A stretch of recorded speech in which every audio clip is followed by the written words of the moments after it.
విశ్రాంత ఉద్యోగుల సంఘం రోటరీ క్లబ్ల ఆధ్వర్యంలో మున్సిపాలిటీ పారిశుద్ధ్య కార్మికులు, హిందూ శ్మశాన వాటిక సిబ్బంది, నీటి సరఫరా కార్మికులకు దుస్తుల పంపిణీ కార్యక్రమం జరిగింది. నెల్లూరు జిల్లా నాయుడుపేట ఫంక్షన్ హాల్లో జరిగిన ఈ కార్యక్రమానికి మున్సిపల్ కమిషనర్ ఫజలుల్లా ముఖ్య అతిథిగా వచ్చారు. కార్మికులకు సహాయ సహకారాలు అందించిన విశ్రాంత ఉద్యోగుల సంఘం, రోటరీ క్లబ్ సభ్యులను కమిషనర్ కొనియాడారు.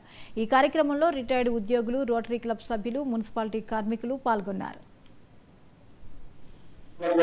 అందరూ కూడా నా దగ్గరికి వచ్చి సార్ మేము గత 3 సంవత్సరాల నుండి పారిశుద్ధ్య కార్మికులకు సంబంధించినటువంటి వారికి మేము మా వైపు నుంచి కొంత సహాయం చేస్తున్నాము.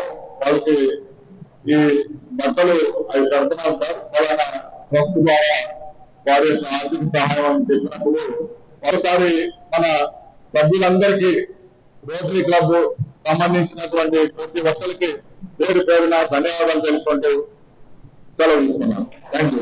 ఈ కమిటీలో ఉన్నటువంటి